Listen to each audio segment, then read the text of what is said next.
অনেক অনেক দিন আগের কথা। এক গাঁয়ে বাস করত একটি গরিব মেয়ে। তার নাম ছিল ফুলঝুরি। মা বাবা ছোটবেলাতেই মারা গিয়েছিল। ওর ছিল না কোনো ভাই বোন, না কোনো সম্পদ। কেবল একটি মাত্র ঘর ছিল, আর তার পাশে একটি বটগাছ, যেটা ছিল ওর একমাত্র বন্ধু। ফুলঝুরি খুবই পরিশ্রমী ছিল।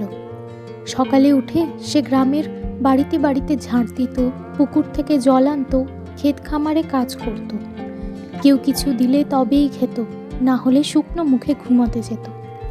একদিন গরমে দুপুরে ফুলঝুরি ক্লান্ত হয়ে বটগাছের ছায়ায় বসে বলল, হাই গাছদা, যদি একটু আশীর্বাদ দিতে তাহলে আমিও সুখে থাকতাম। বটগাছটা যেন হাওয়ায় দুলে উঠল। পাতার ঝিরিঝিরি শব্দের মাঝে এক অদ্ভুত আলো দেখা দিল। সেই আলো থেকে ধীরে ধীরে বেরিয়ে এলো একটি বুড়ি, চুল সাদা, চোখের স্নেহ। আমি চাঁদের রাজ্য থেকে এসেছি। তুই মন ভালো রাখিস ফুলঝুরি। আমি তোকে এক টুকরো আশীর্বাদ দেব। এই পুতুলটা তোর সব কাজের বন্ধু হবে।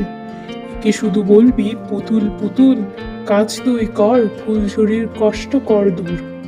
বলে বুড়ি হাওয়ার মতো মিলিয়ে গেল। সেই দিন থেকেই ফুলঝুরির জীবন বদলে গেল। সে যখনই বলতো, পুতুল পুতুল কাজ তুই কর, ফুলঝুরির কষ্ট কর দূর, পুতুল আপন মনে ঘর ঝাড় দিত, জল আনতো, হেসেল করত, ক্ষেতের কাজ সামলাত। এই অলৌকিক ঘটনা একদিন চোখে পড়ে পাশের বাড়ির লোভী জমিদারির মেয়ে চামেলির। চামেলি ছিল অভিজাত, কিন্তু খুব হিংসুটে। সে ভাবল, এই গরিব মেয়ের যদি এমন পুতুল থাকে তাহলে আমি রাজকুমারদের রাজ্য দখল করতে পারবো। সে তার বাবাকে বলল, বাবা, আমার ওই মাটির পুতুল চাই। জমিদার সেই রাতেই গুন্ডা পাঠালো ফুলঝুরির বাড়িতে। ফুলঝুরি ভয় পেল, পুতুলকে বলল, পুতুল পুতুল নিজেকে রক্ষা কর। পুতুল এক লাফে উঠে এক ঝলকে আলোয় পরিণত হলো, আর সে রূপ নিল এক উজ্জ্বল রাজকন্যার। সে জমিদারের লোকেদের আকাশে উড়িয়ে দিল, বলল, লোভ করে যা চুরি করে তা কোনোদিন স্থায়ী হয় না। সে বলল, আমি চাঁদের রাজ্যের রাজকন্যা। এই মাটির রূপে আমি তোমার উপকার করতে এসেছিলাম। চল আমার সঙ্গে চাঁদের রাজ্যে। তুই সেখানে কয়েকদিন অতিথি হয়ে থাক। এক ঝলকে তারা পৌঁছে গেল আকাশের ওপারে, চাঁদের রাজ্য, যেখানে ছিল রূপালী নদী, দুধের ঝর্ণা, মেঘের প্রসাদ আর হাসি খুশি সব প্রাণী। ফুলঝুরি সেখানে শেখে সত্যিকারের বন্ধুত্ব, শিক্ষা আর রাজ্যের নিয়ম।